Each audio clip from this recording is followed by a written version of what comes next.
Hare Krishna, everybody. Good morning. Thank you for joining me on this bright early morning. I know it is very, very early for you guys to be awake, but I thank you all for those that have joined. So we are doing a cooking workshop. I'm going to try and be as low as possible so you can see my face. Yeah, we've got a cooking workshop. We're going to be making 2 items. So just before we start, just get my notes up. Okay, so we have an hour and a bit to get as much as we can done. Ideally, hopefully we'll get both recipes completed, which would be great. And also we want to, the aim of this is to offer this to the Lord. So if we get everything done, then we'll hopefully be able to offer our ingredients as well, or offer our items. An ingredients list was sent out to those that signed up. If you didn't get a ingredients list, let me just copy and paste it for you now into the chat so that you guys have it ready. And if you do have any questions, please make sure that you do type it in. I'll be having lots of time for questions as well. So as you can see, I've just pasted it in, what the ingredients list is. So if you haven't had a chance to gather all your ingredients, then please try and find them while I'm just doing a bit of an introduction. My name is Yasomati Priya. I am part of Pandava Sena. I have been for the past 11 years or so. And everything that I know, the reason why I know anything is because of Pandava Sena. They've helped me so much and they've given me so much in terms of skills and abilities. And so I have a lot of gratitude towards them. And so this is my way of showing that gratitude back by hosting a session of something small that I know. Yeah, so the way this will work is if we all have our videos on, so it'd be really nice if I could see your faces, because right now I'd literally just see your names. And it's really off-putting when I just see names and I don't see anything else.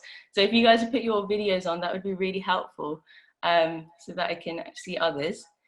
And everyone that, if you, then you want to, thank you Mataji Mridula Mataji for showing your video. It's really helpful. And my mom's joined as well. She's there, she's smiling. She doesn't want to miss a moment where I'm cooking because she's been waiting for this moment for years. So thank you for those that have turned on your cameras. This is really helpful so that I don't just stare at myself the whole time. So as well as having your cameras on, having a smile on your face would be great. Also, like I said before, we are cooking for Krishna. So keeping our mind, our hearts open so that we can cook for Krishna really well. Number 4, the 4th thing, please make sure your hands are clean. Make sure that you are, your hands are clean, hair is tied back. I'm just going to tie my hair back in just a second.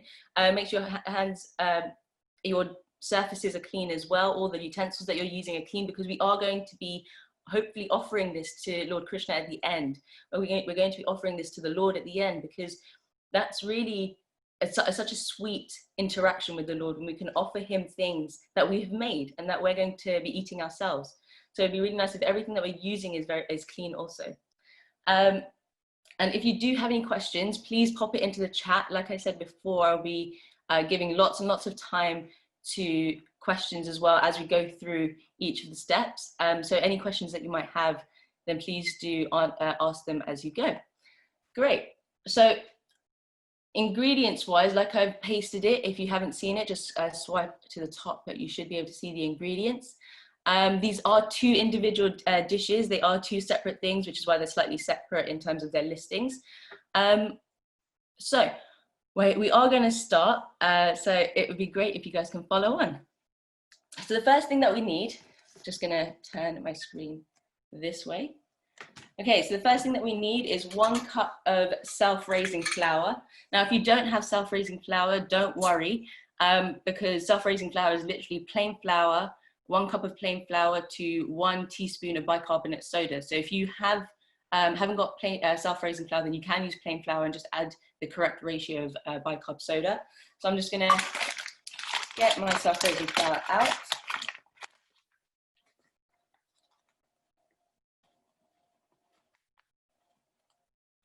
go. And you want to just stick it into the bowl. We're not sieving anything. You don't need to sieve anything. Just put it straight in. Okay. With this, what we need to do is we then need to add 1 cup of cheese. Now, it could be any cheese that you would like. Any cheese that it's just for flavoring. There's nothing to do with raising agents or anything like that. So it's just for flavoring. If you don't have cheese, don't worry. You can, oh, my husband's just turning on the oven for me. That's a good point. So if you haven't turned on your oven already, turn it on to gas mark between 5 and 6, which is 190 degrees to 200 degrees. So please turn it on so it's preheated, ready for our scones. That's what we're making, scones, cheesy scones. Yeah, so if you haven't done that, then make sure you've done that too. Okay, so once you've done that, so add some cheese in. I'm going to be using grated mature cheddar cheese. It's totally up to you which cheese you want to use, but this is the one that I just prefer the taste of. I also use red Leicester cheese because it has a really strong taste, and I quite like cheese. If you know me well, you know that I like cheese.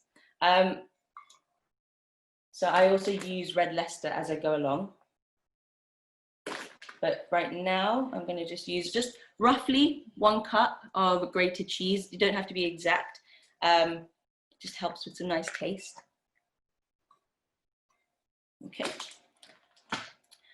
And then we're going to put in, so we're going to put all our dry ingredients in. So we're going to put into our chopped olives. Now I've chopped it like this, as you can see, this small pieces, nothing too much. If you want to make them bigger, it's totally up to you, but I do cut them quite small because the scones, when we mold them, they'll be into little balls. And if you have really big pieces, they may stick out a little bit. So I've put 5 chopped olives in. If you want to add more because you like the taste of olives, that's absolutely fine. If you don't like olives, you could put peppers, chopped peppers. You could put in sweet corn, anything that you like the taste of that has a subtle-ish taste. So something like pickles may be a bit strong, but if you like the taste, that's totally your choice. It's not a hard and fast rule. Okay, so I'm just going to move the ingredients out that I've used so I don't confuse myself. Okay, now we need to add in a pinch of salt. Pinch of salt being literally just a tad. It really helps with the taste. We have had times where we've forgotten the salt and it didn't go so well. It didn't taste as nice. So it's nice to have a little bit of salt in just to bring out the taste of all the other ingredients. And then some black pepper. If you have ground black pepper already, then just put in roughly, I've written 1 teaspoon of black pepper. If you want more because you like the taste of black pepper, that's totally your choice. But pepper is quite a strong taste as it is. So I prefer not to have too much. I'm just gonna put in 1 teaspoon's worth. Okay, now with this that you've just created, that's literally what your bowl that might look like. With this, what you want to do is just mix it so that it's evenly spread. All the olives are evenly spread, all the flour is evenly spread, and the cheese as well. You don't want to just add the wet ingredients when you've got a chunk of black olives on the side. Just mix it through. So you can see an even spread of cheese and olives. Great. Hope you can see my screen. You can't really see the cheese or the olives anymore because they are covered in flour, but that's absolutely fine. Not to worry. Okay, next thing to add is the pesto. Now, I'm just going to stop here for the pesto. This pesto is onion and garlic free. And a lot of people will ask, why do we have onion and garlic free products? Now, from what I understand is foods are Ayurvedically, food, which is a ancient medical science, foods are categorized into 3 categories, into Rajasic, Tamasic, and Sattvic. So in the mode of, in categories of goodness, ignorance, and passion. Now, if we were trying to cultivate purity in our heart, we're trying to cultivate goodness in our heart through the process of Krishna consciousness, through chanting, through reading, then by eating foods that are in the rajasic and tamasic, so passionate and ignorant categories, then that's what we would be cultivating in our heart. But we don't want to do that. We want to cultivate goodness in our heart, so then we will eat foods in the category of goodness. And so foods that could be fruits, vegetables, herbs, dairy products. There's a whole list, even lentils. There's a huge list of foods that you can eat that are onion and garlic free.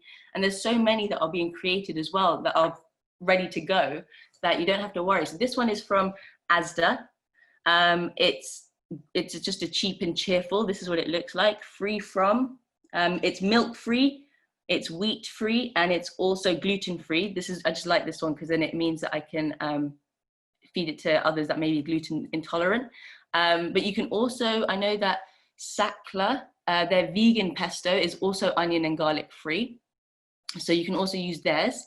But if you wanted to make your own, then you can also make your own. So you can have green or red pesto. Asda do both. They do green and red pesto. Oh, look, so someone's showing the Sakla one. Vrinda Mataji is showing the Sakla vegan pesto.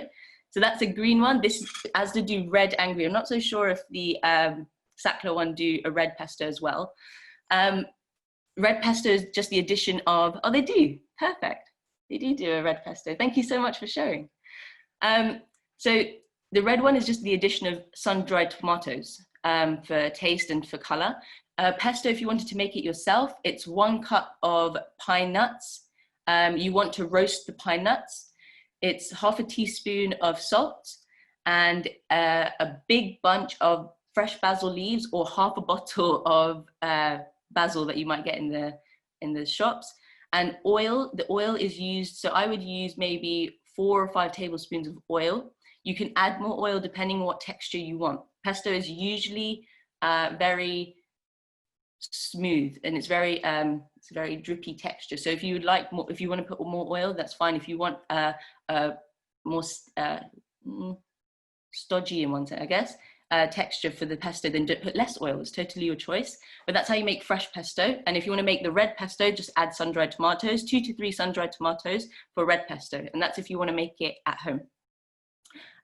Yeah, so this is the pesto that I use. I'm going to use the red one today. I just like the red one. No particular reason. But you can always use the green one if you have. You're just going to put in 1 teaspoon of your pesto.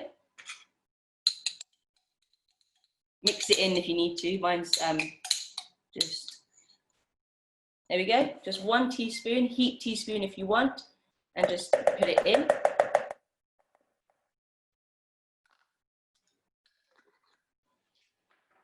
Okay, and now our milk. So for our milk, I tried this with vegan milk. So I tried it with oat milk on Wednesday, and it worked out really, really well. There was not a problem with oat milk, with any milk. It's not a rising agent, because the rising agent is in our self-raising flour. And if you're not using self-raising flour, then it's in our plain flour, 1 cup of plain flour with our 1 teaspoon of bicarb. So it doesn't matter what milk you use. I'm using a green semi-skimmed milk. It's just the milk that I use at home for cereal and things. So there's no hard and fast rule about which one you use. This is just going to bind all the ingredients together to enable us to make our dough. Okay.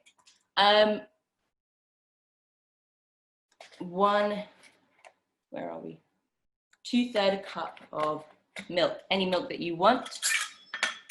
So my cup thing is 1/3 cup. So I'm going to put 2 of these in, so 2/3 cup.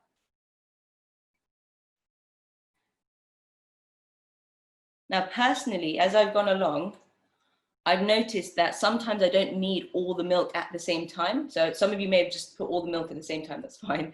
But if you haven't, put in a little bit at a time as you go so that you can control the texture. I put in 1/3 at the moment. I'm going to fill up a 2nd third just to have it ready. And I'm going to put in maybe like half, just so that I can, so I've still got a little, I can't show you that, but I'm trying. I don't want to spill it on my laptop. So I put in a little bit at a time, and then I'm going to mix it. Now, the texture that we're looking for is slightly sticky, but moldable. So when I touch it, I can see that there's a residue left on my screen, or not on my screen, on my finger, but it's not completely falling away as I touch it. Just gonna mix this in. Okay, so I've only put a third and a bit extra in, and you can see that the texture, it's still falling apart. There's lots of dry flour hanging out. Can you see? Not a lot. So I'm going to put a little bit extra in again. You can be quite rough. You don't need to feel like you need to be soft. I'm going to put a little bit extra in because it's not sticky. It's quite, I can see a lot of dry flour still not mixed in properly. So I'm just going to put a tad in, not the whole thing, just maybe a tablespoon worth. And then mix again. No one's asked any questions yet. Please ask any question that you want to about what's being cooked. I'll be happy to answer them. Okay, I think I've got my texture.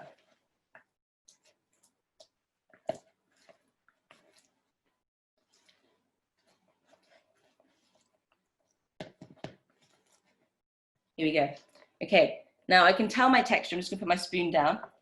For me, I can tell my texture. Like I said, when I touch it and move away, I can see a residue has been left on my finger. Yeah, not the whole thing has come off like a chunk of dough. It's sticky enough that I can touch it, a little bit of residue left on my finger. That's how I know it's a good texture. If you have got to the point of where your dough has got too sticky, just add a bit of flour in, just a tablespoon of flour at a time to get to the right texture. If it's become too dry, because there may not be enough milk, then just add a tablespoon at a time of milk to get to the right texture. So don't worry about ratio and proportion too much, because for this one, it doesn't seem to. Thank you, Carolyn, for your question. So can you adapt the recipe to make it sweet? I don't know, I've never actually done it, but surely that's like a donut, right? If it becomes that, I don't know. I don't actually know, I've never tried it. Please go ahead and try. Yeah, I don't know, I've never really tried this myself. I never made it sweet, never thought to make it sweet anyway. But yeah, please try if you have some time and if you have extra flour at home. Okay. Just gonna give it a good mix. Again, thank you, Carolyn, for your question, but if you have any others, go for it. I've got a bit of time. Okay, just making sure, I'm just pushing through the dough to make sure that there's no like chunks of pesto, there's no chunks of any flour that's been left behind. I don't want someone to eat, I don't want Krishna to eat this and have a chunk of flour in his mouth. Wouldn't it be the best? Okay, so that's my dough. I'm pretty happy with it. It's a bit sticky, as I said, not leaving much of a residue. And I can now start to put it on my pan. Just before we do that, I want to put the quinoa onto the hob, because this is for our next recipe. So this part won't take too long, and we want to have our quinoa ready for the next part. So I'm just going to leave this for just a second. I'm just going to wash my finger really quickly too. Okay, so for our quinoa, I'm going to take a non-stick pan. This one I find is, when I came to my in-laws, they had this really good pan, and I just got lucky. It doesn't let the quinoa stick to it. Even if it's burnt, it doesn't stick. So if you have a non-stick pan, then please take it. And then you want to get your quinoa.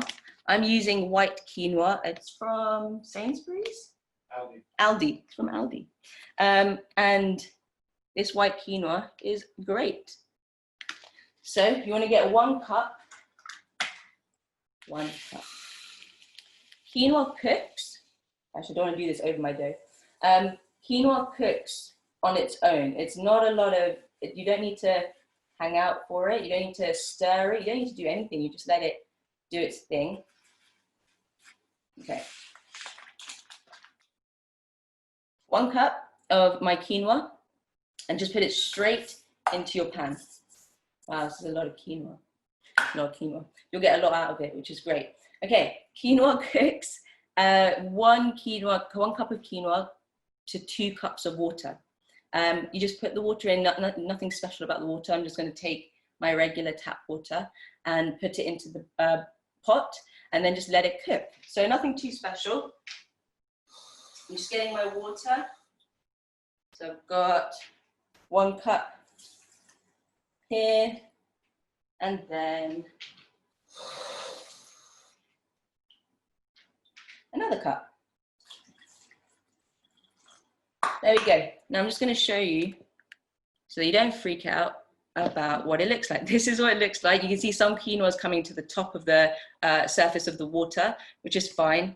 Again, nothing to worry about. I'm just going to take this spoon, just mix it in slightly, so I know that it's as mixed as possible. Because when you're cooking quinoa, I realize you don't really need to do much to it. You just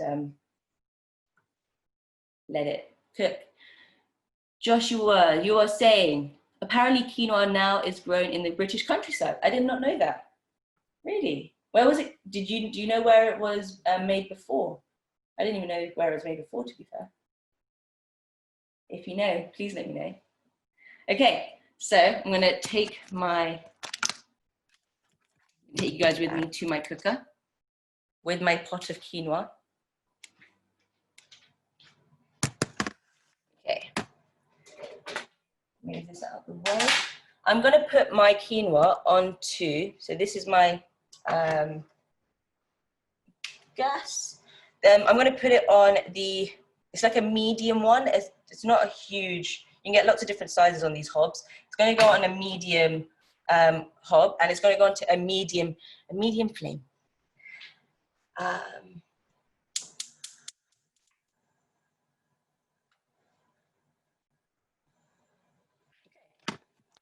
So as you can see, the one that it's on is here. It's on a medium flame, slightly low, and all you do is just let it cook. You don't need to do too much to it. You will know it's cooked when all the water has evaporated and has been soaked up by the quinoa. Okay, so Josh, thank you for researching it. So quinoa apparently came from before South America and Carolyn also Peru. I did not know that. An ancient grain of the, I don't know how to say that, Incas? If you want to read it, it says it there. I don't know how to pronounce that word. I'm going to say Incas, but I don't know. Yeah, so I didn't know that. I didn't know that we can, thanks, it is Incas. I didn't know that it was from there before. To be fair, it is kind of Mediterranean, right? Quinoa. Okay, so while the quinoa cooks, you want to get a tray. I just moved the tray out of the way and I'll just go and get it for you to put our scones on. Now, if you haven't already, then please make sure that your gas or your oven is switched on to gas mark 5, between 5 and 6. Like I said before, 190 degrees to 200 degrees is what you're looking for. So if you haven't already switched it on, then switch it on now. And we're going to start rolling these into some nice sized scones. Oh, a question, okay, while I get my pan. If you don't want to use pesto, what can you do? You don't have to use pesto. Pesto is just a flavoring. You could use herbs, mixed herbs if you want. If you like a specific herb, then you can use that. If you want to use, oh, what else could you have for flavoring? Just want to put sun-dried tomatoes in, you could put sun-dried tomatoes in. It really is just dependent on taste. This is a savory scone.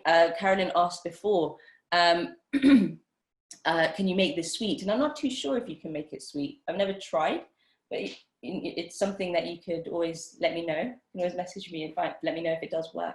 But yeah, pesto is literally just a flavoring. So if you don't like pesto, if you're allergic to nuts even, and you can't use pesto, not to worry, don't worry about it. Then you just use another flavoring that you like.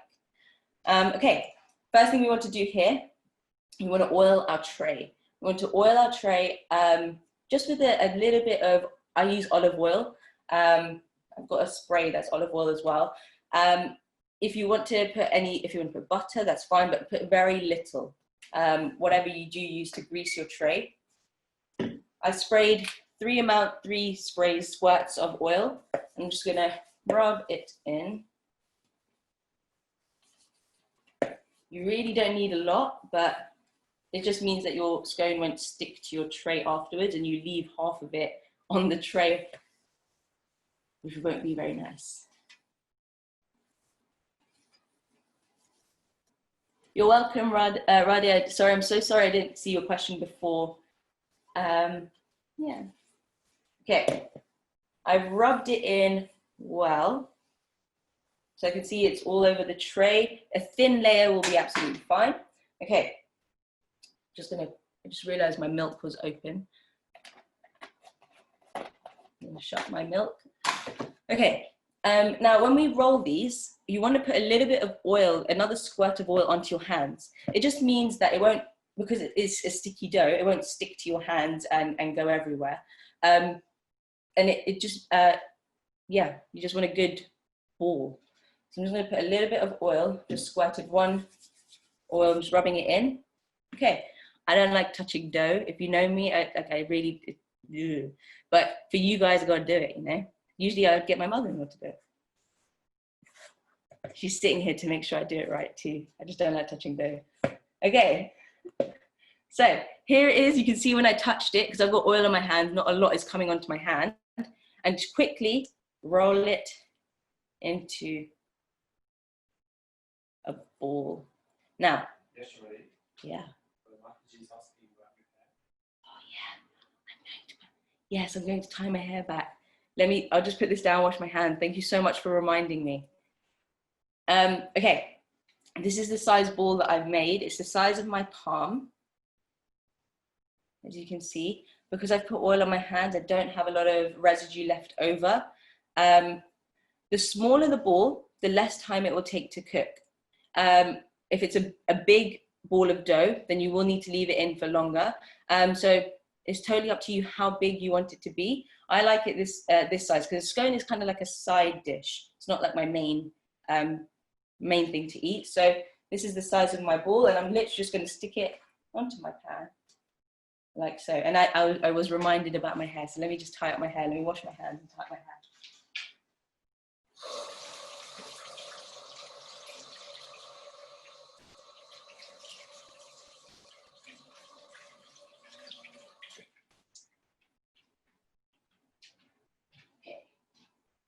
Thank you much for reminding me. I do appreciate it a lot.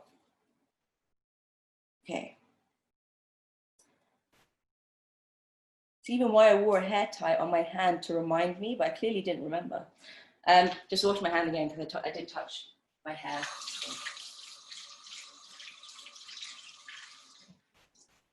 I don't want that to go into my food. Okay. So I'm just going to carry on making the balls of dough. If you do have any other questions, then please do ask. I just need to put some oil into my hands, because I did wash my hands.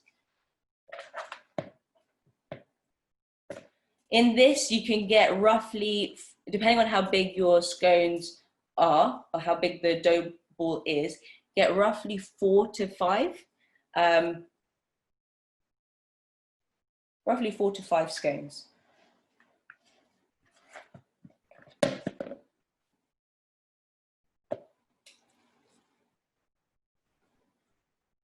If you do have any other questions, then please do ask. Okay.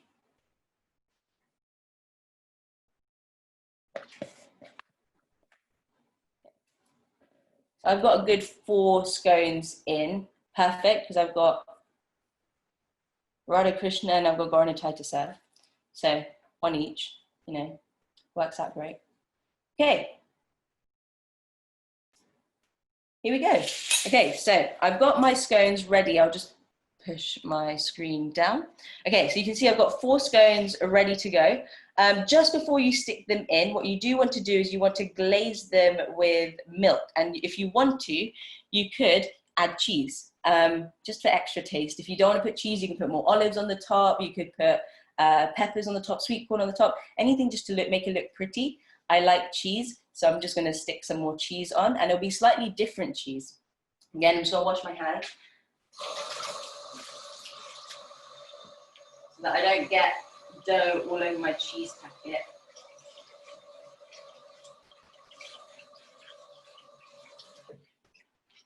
Okay, so I'm going to glaze it with milk. Now, before, if you were following on, you may not have put all of your milk into the dough. I definitely didn't. So I'm just going to use the leftover milk that I've got to glaze it, and then I will put my cheese on top as well.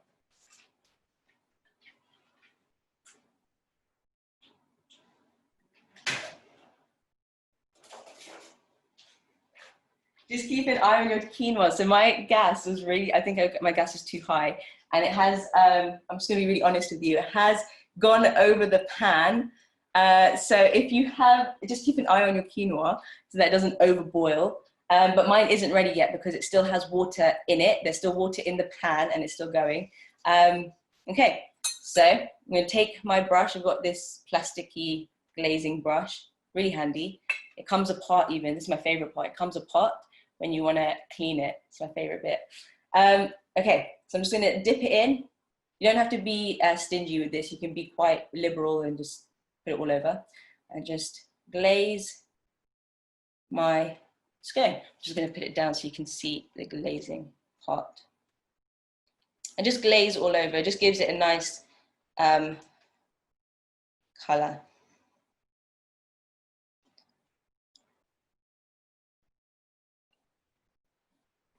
Okay. And last one.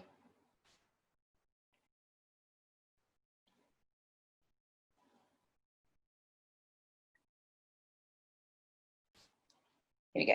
Okay, so I've glazed my scones, and now I'm going to put some cheese on the top. Like I said before, your cheese, it doesn't have to be cheese. It could be olives, it could be sweet corn, it could be capers, sun-dried tomatoes, like little chunks of them. Whatever you want to make it, just add that little bit more of a appealing look.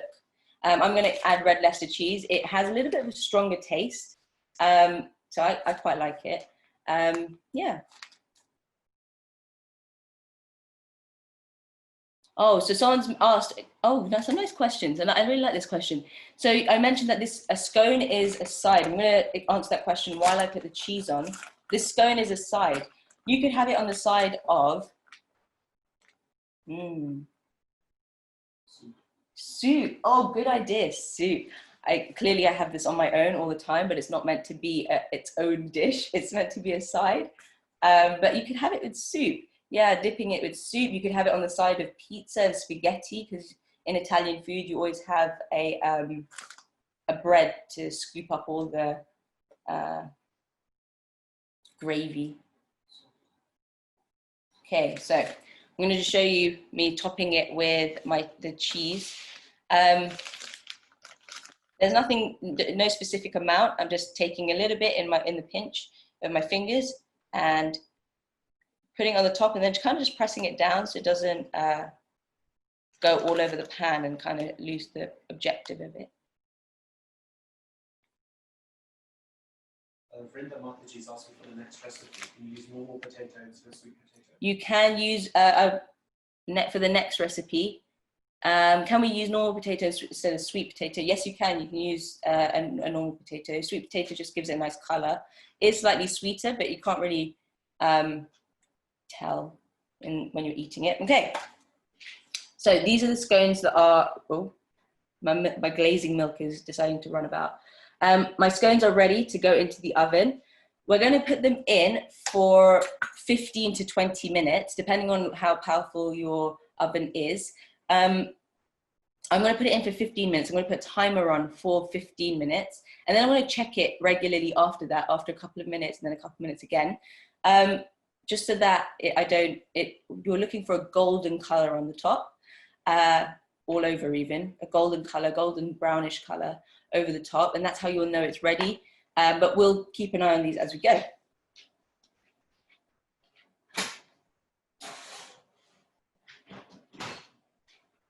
So that was on 5 to 6, gas mark 5 to 6.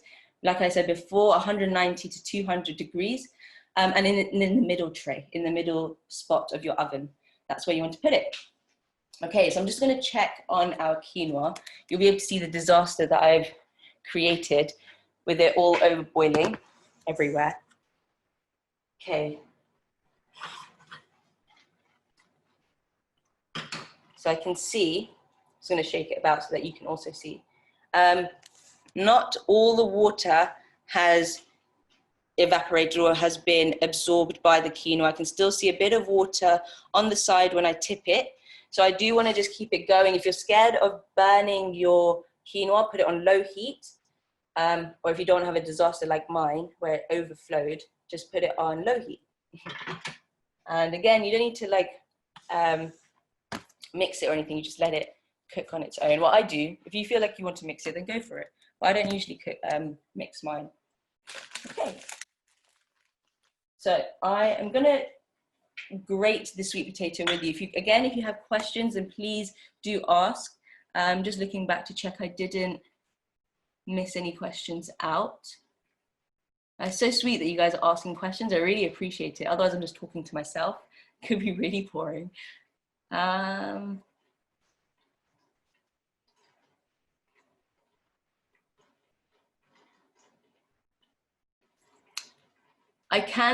just saw a question saying, can you send the method of this too? I will send the method out, and if you're part of our retreat and you signed up through our retreat, then we will send out the method through that as well. Otherwise, this video is being recorded, so yeah, don't worry, it will be on Facebook and other places as well. So if you do miss the method, then you'll always have it. Now, I just wanted to show you, I didn't want to grate the sweet potato because I wanted to show you the size of it. This is the size. I've already peeled the sweet potato and washed it. This is the size of the sweet potato. It's quite small. Get in the palm of my hand. I've got quite a small hand as well. It's quite a small sweet potato. It's, like I said, it's just to add a bit of color to it. Slight sweetness, nothing too much. I'm just going to grate it as quick as I can.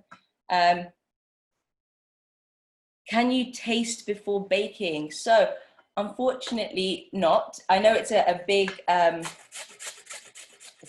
we're quite used to doing it when we cook, but I try not to, because if you're going to be offering this to the Lord, it's nice when he gets to taste it first. And it would kind of, you know, we're trying to make this with our heart, we're trying to make this with devotion, and we don't always necessarily get to taste the fruits straight away when we're serving. So in the same way, we don't get to taste our food before giving it to him. So ideally, no, let's try not to taste as we go, just so that we can keep this only for the Lord. We can keep this only to serve him. And then afterwards, once you've offered it, which hopefully we'll get some time to do, once you've offered it, you'll get to get a little bit of taste, and you can try to adjust your ingredients as you want.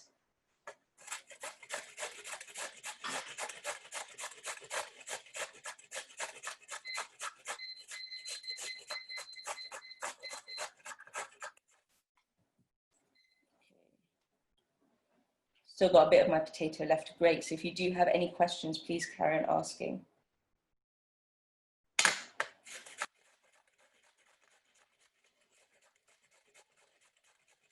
Any teenagers, any Casey Sock people that are grating this, please be careful of your fingers. It does hurt when you grate your finger. I have done it. Please don't. I don't want any blood in this. That'd be great.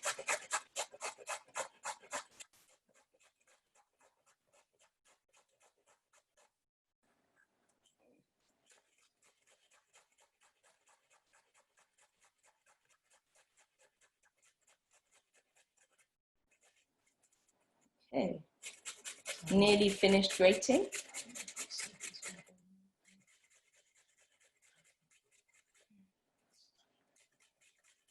Okay. Now, when I started saying that, oh yes, I have started my second recipe. The scones have already gone into the oven. I'm starting my second one. The quinoa is currently on the hob. Thank you for reminding me, actually. I'm going to go check. What I was going to say is, for all the university students, I've got this much left. This is where you cut your finger when you're grating, because you're so adamant to grate this tiny little piece. If you don't want to, you don't have to, just leave it on the side and you can put it in a salad later. But please don't cut your finger first thing in the morning. That would be not very nice. And I'm going to do the smart thing and not cut my fingers. I'm going to leave this piece on the side because I don't want to cause an incident, especially if I'm hosting this cooking session. Okay, so I've got my sweet potato grated. I'm just going to go and check my quinoa. And it is ready. Now, the reason why I know it's ready, if I move it to the side, there is no water that's coming with it as well. That it's all the water has been absorbed. You can also you can also tell by the smell that the quinoa is ready. It has a very distinct smell. So I'll just show you again. My pan is all over the place, but there is no water at all. All the water is gone. So that took roughly 15 minutes. Not too bad. I'm just going to keep it on the hob, on a switched off hob, just so it can cool down.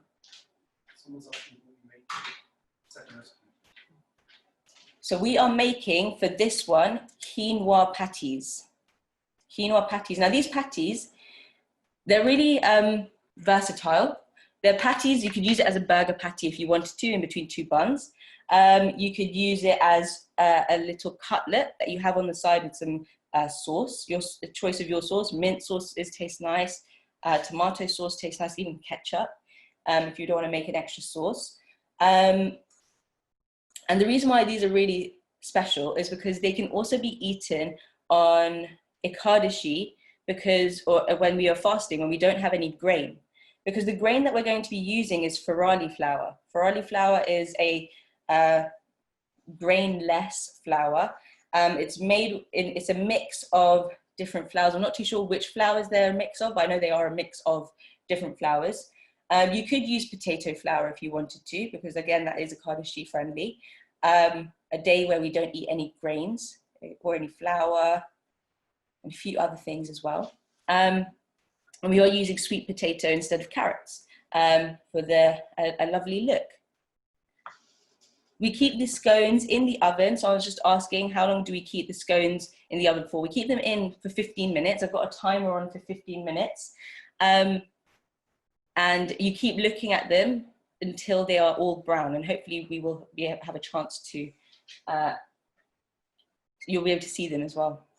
Okay, so with the sweet potato that I've just grated, I'm just going to put them all into a mixing bowl. This is my mixing bowl.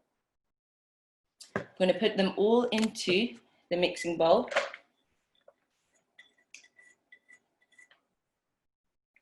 Okay. And then you want to put some salt. I've got sweet potato all in my fingers now.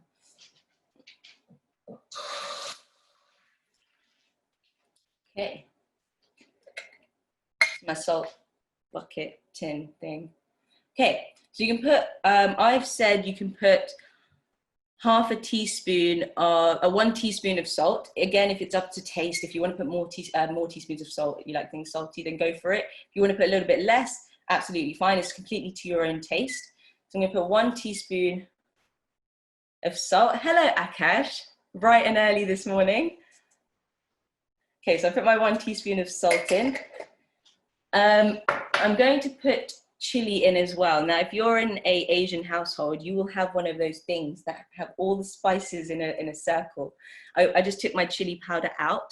Again, this is to your own taste. It's totally up to you what you want to, how much chili you want. If you like things spicy, go for it. If you like things super spicy, you can always put sauces in. I know for Ekadashi, I know there's a sriracha sauce that is Ekadashi friendly. So you could always put that in as well to help. So I don't like chili so much. So I'm just going to put in a slight, maybe even less than that. It seems quite a lot on camera. Just a pinch.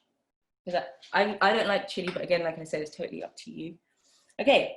Now I have said in the ingredients list, 2 tablespoons of mixed herbs. I tried this on Wednesday. mixed herbs has a really strong taste, especially when it's not mixed in with, it's not been cooked beforehand with a sauce. So please make sure that you do this to your taste, because when you cook the mixed herbs, they're raw, essentially, they do come out with a really strong taste. And if you don't like mixed herbs, just put basil, put oregano. If you don't like mixed herbs at all, don't put any herbs. Again, it's just to taste. You could put other things for taste as well. You could put olives in, you could put anything, any other items that you want to add for taste.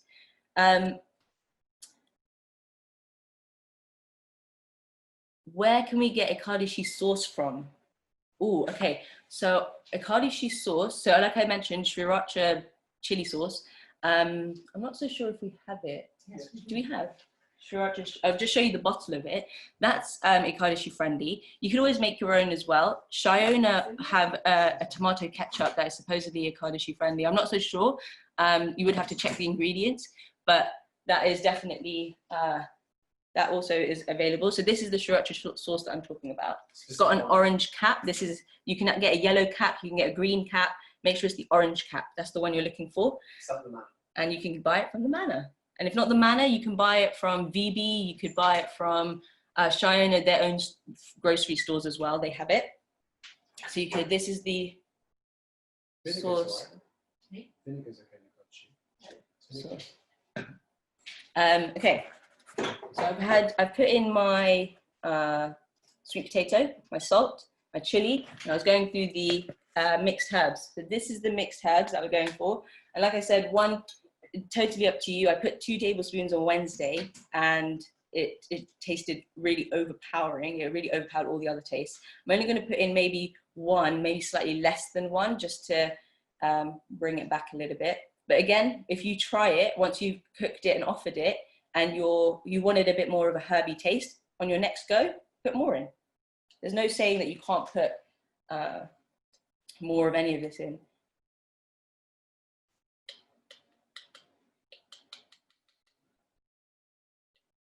There you go. Like I said, just like I'm putting slightly less than 1, because when I did it, it really overpowered the taste. Okay. And I'm going to put in a bit of ginger, again, just for taste, up to you. You don't have to put ginger in. I put ground ginger because I just don't want to grate more ginger. It's just an easy shortcut. This is the ground ginger that I use. Just a tiny pinch. So you can see. Tiny amount, that's equal to my pinch, and just put that in. Okay.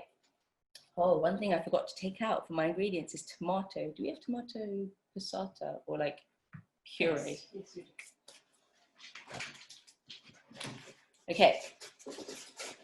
What? Oh yeah, that's fine. Thank you. Okay. Now I did say, oh, thank you, Nilamani. You have said that Shiona tomato ketchup is suitable for Ekadashi. I haven't had it in such a long time, so I didn't want to 100% say, but it is. Okay, now you can use tomato puree, or you could use just tomato passata. You just need 1 tablespoon, and this just brings it all together. So you don't have to use a lot of this either. I'm going to use this because I don't have my tomato sauce, but this works just as fine, just tomatoes. Okay.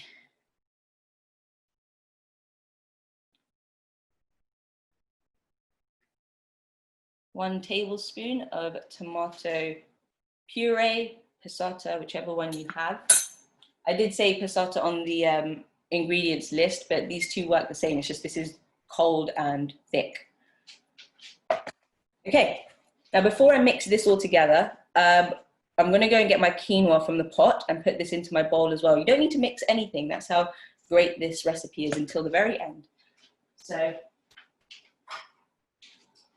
my quinoa, you can see it all burnt down the side because I wasn't paying attention to it.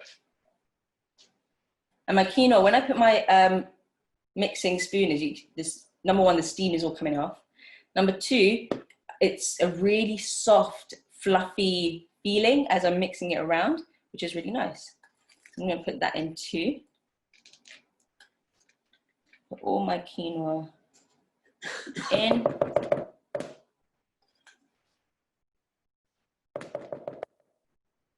All you new cookers, don't worry about having issues like this. It happens. These things happen. I'm saying that specifically because I do it all the time. So don't worry. It happens even with my pasta. I overboil all my pasta. Okay, so got my quinoa in, and last thing is ferrari flour. Now this ferrari flour, I bought it from a store called VB & Sons. It looks like this, ferrari flour. And you can also get a different one. There's 2 packets that you can get. So yeah, there's 2 packets you can get. This one is really, I find it's quite a bit more, it's a bit more coarse. I don't know why, but it just is. And, oh, here we go. Mother-in-law's so helpful. This is the other packet that you can get as well. Again, it's ferrari atta. So ferrari flour, I hope you can see that. Either is good. You can use either. I just find this specific brand, it's called Top Hop. It's a little bit more coarse. It's not so good for Ferrari cakes. I've tried and tested this flour for cakes, Ferrari cakes. It doesn't work. I don't know why, but it works great in this patty recipe. Now I want roughly a cup, but I'm not going to use the entire cup. So you can even use half a cup. It's just a binding when I put it all together to make my patty. I'm going to put half a cup in to start with. If I do need more, I'll take some more out. That is the sound of my scones. So just going to put this down and let's go for a walk around the kitchen. Okay. So it's been 15 minutes. I'm just going to take the scones out. You don't need to worry. When you take the scones out, it won't drop. It won't drop or anything like that, so you don't need to worry about it. Now, wow, look how beautiful these look. So beautiful, right? You can see the cheese is browned really well. It's got so golden. It looks absolutely beautiful, but I don't think these are ready yet. And the reason why I don't think they're ready yet is if I look at a couple of, like, specifically this one, I can see here it's not brown. It hasn't got to the brown point. What I'm looking for is for all of them to be like this brownish color here. Can you see? I'm looking for the entire scone to be that brownish color. So, like I said, depending on your oven, depending on how powerful your oven is, sometimes it takes 15 minutes, sometimes it takes 20 minutes.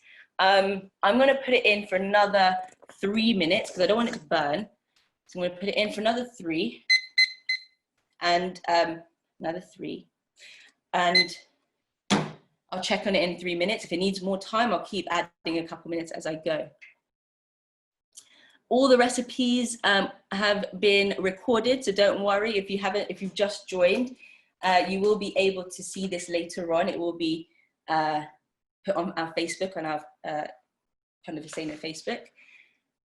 And ingredients and recipe will also be put on Facebook as well so that you can follow on. Okay, now like I said, going back to the patties, I've got my flour. I've only put half because in the recipe, I know I put 1 cup of flour, but I didn't need to use it on Wednesday. So I'm only going to put in half a cup of flour. And again, I'm only going to add a bit in at a time because I don't want to make my patties too floury. So I put in, kind of just sprinkled it over the top. Just put a layer on, a layer of flour. I'm just gonna take my spoon. Like I mentioned before, I really don't like sticking my hand in things. Okay. Make sure you really mix in the tomato passata or the tomato puree that you put in.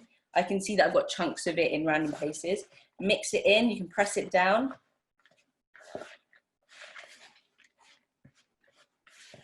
Any other questions, please feel free to ask away during this time.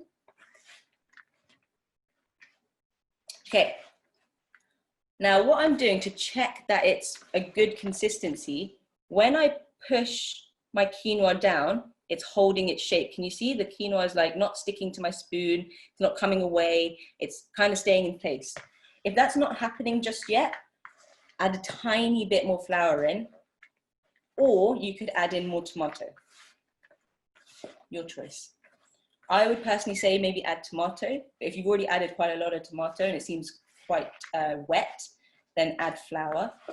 My one's not wet at all because I used the puree. But if you were using tomato, just the whizzed tomato can or something, maybe slightly watery, so didn't add flour. Okay. I'm just deciding whether I want to add some more tomato, if I want to add some more flour. I think I'm okay. It's holding its shape like a patty would, and because I'm going to be cooking this, I should be fine. Yeah, seems like the patty is going to hold its shape. Okay. So, balancing my spoon on the side. I'm now going to, wow, I've made such a mess. I'm looking at it and it's really, I'm an overly clean person. Can you just, look at that, so much. It happens when you cook, you know? Okay, my timer has gone off for those 3 minutes. So we can go and check the scones again.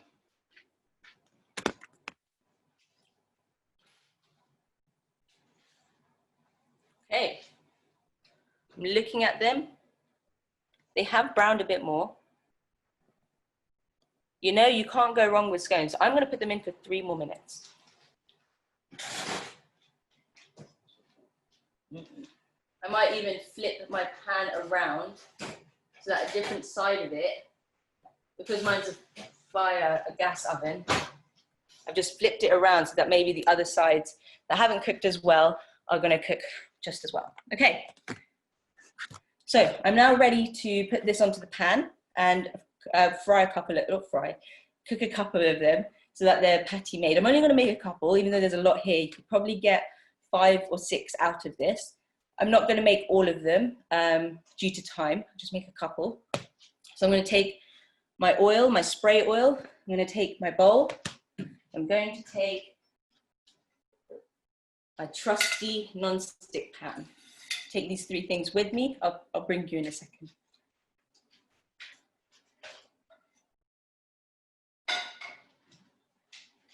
Put it on the gas and I bring you guys too. Okay.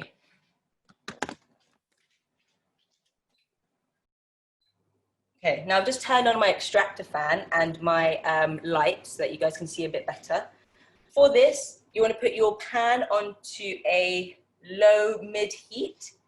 Because the quinoa is already cooked, you don't need to cook these for too long, but you're cooking them so that it holds its structure as a patty. Okay. So I'm going to take roughly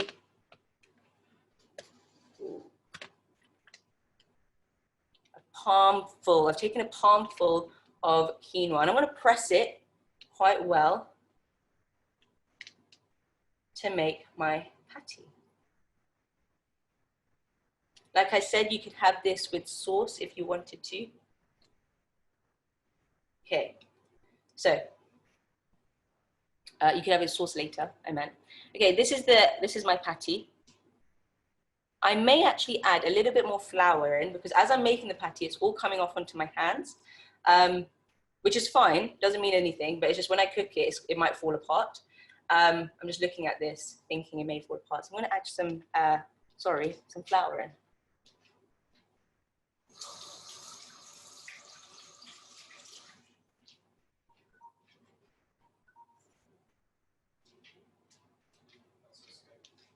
Okay. So I'm just adding a bit more, tiny bit more flour in because it was falling apart as I was doing it.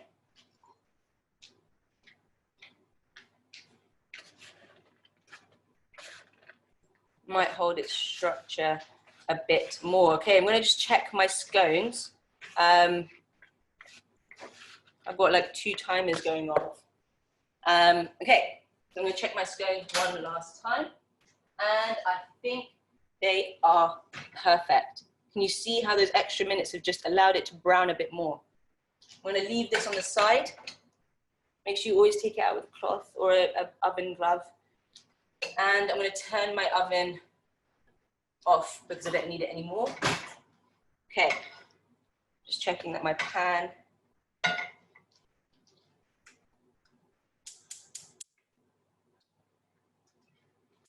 is ready to cook. Okay, I think my gas turned off halfway through all of that. I've turned it back on again. Okay, this seems like a better texture. So like I said, I'm only going to cook 1 or 2 just because of time restraints, because I'd like to offer this to the Lord with you all. It should be really nice if we did it together. Okay, so making my patty. It's roughly the size of my palm. Really depends on how big you want your patty. It doesn't have to be a huge one. It could be small, like a cutlet. If you want to make it into a burger kind of patty, you could do that too. If you aren't having it for a Kaddish, you could also put this in a wrap, salad wrap, nice filling, like similar to like a falafel filling, but it's not. Okay, I'm gonna take some oil, spray it. I'm gonna actually move my screen down so you can see a bit better. Push this away. Okay, I'm gonna take my oil and just spray a couple of sprays. And then with my patty, just going to place it down. Now you can already hear it sizzling away. I don't know if you're trying this at home. It'd be really nice if you are trying this at home.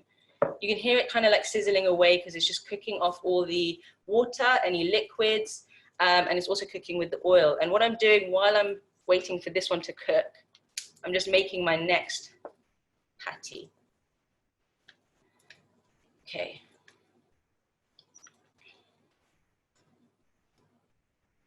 Right. So here's my next patty ready to go. Just going to take off all the excess quinoa, any excess quinoa on my fingers. Spray where I'm about to put the quinoa down. Oh, that one just fell apart. It happens, don't worry. That one totally fell apart. Hopefully when it cooks, it will be great. So I'm just going to let that cook for a little while, and then I'll flip it over. The way that you know it's done is there are a few cooking like dots, really dark dots on one side. So that's how you'll know it's done. I'm a little bit worried about the one that's falling apart. I'm hoping it like binds together once it's all ready and cooked on one side, so that when I flip it over, it doesn't just explode everywhere. Any questions that you have, I'm just going to wash my hands. Any questions that you have, please ask away.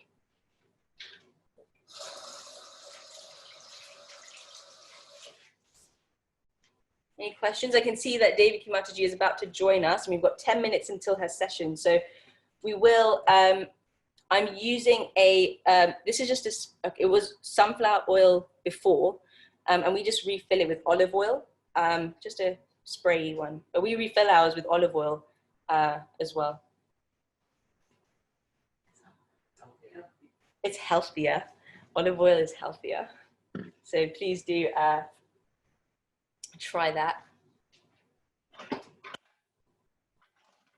Okay, to flip it around, I'm just going to try and flip it around.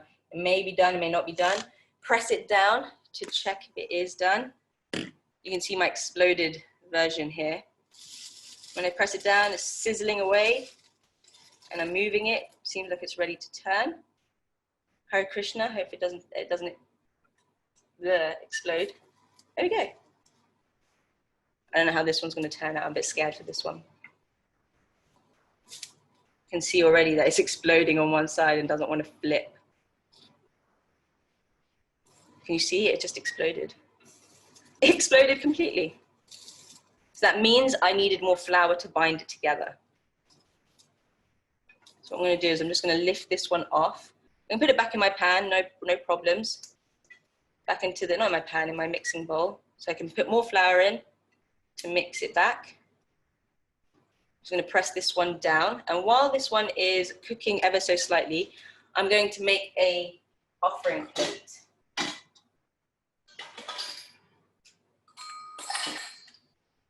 Okay, this offering plate is specifically used for Krishna only. No one else eats out of it, meaning it's completely clean.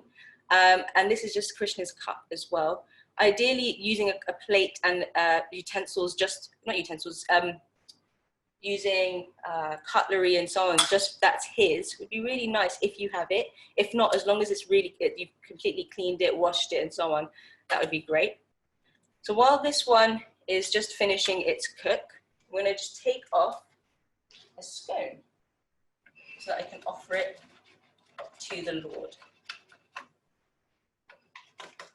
It will be a little bit tricky to come off, don't freak out about it, because remember there's cheese, there's a lot of elements here that I want to stick it to the pan. I've got half of it off, so I'm just gonna... Someone's just asking how long do you bake and what temperature for? I baked these at between 5 and 6 degrees, gas mark 5 and 6, which is 190 to 200 degrees. And I baked it for, overall, I baked it for, what was it, 15, 16, 17, 18, 19, 21 minutes. That's how long I baked it for. Just wanted to show you the bottom. You can see it's completely cooked through, and so is the top. And I'm gonna get my quinoa patty, which seems well cooked. It's got the dots of cookingness on the top. Right, so just gonna switch off my gas and get my water for the Lord.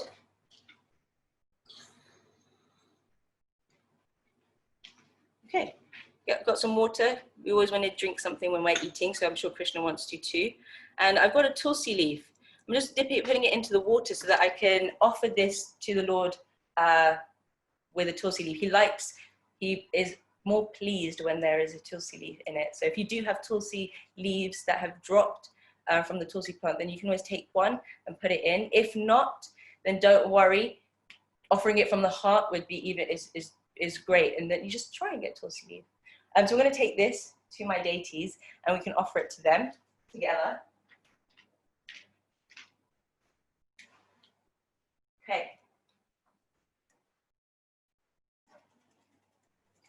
I can put my laptop here. So my deities are here. You can see them, Radha Krishna and Gauranitai. Okay, so when we are offering, I have switched off my gas, by the way, so don't worry. Now, when we're offering, you want to try and think about how you would be called out of love how would you like to be called for your dinner? Would you like to be shouted at? Would you like to be screamed at? Or would you like to be called with love? So in the same way, we want to call Krishna with love to sit down and to take some prasadam, to accept our offering. Now I can see Devaki Mataji is there, and we've got a few minutes, just the last few minutes to finish this offering off. So I'm going to just take some water and clean my hands. And then I'm going to fold my hands together and ask the Lord to come and have a seat, to come and accept my offering. It's just anything from the heart is always, it's always lovely. Krishna really accepts things from the heart. He accepts things with love and devotion. Now there are a few prayers that we do say which show gratitude. They firstly show gratitude to our gurus, understanding that our gurus are the ones our teachers are the ones that can help us get to Krishna actually. So the first few prayers are to our gurus, and then the next few prayers are glorifying the Lord.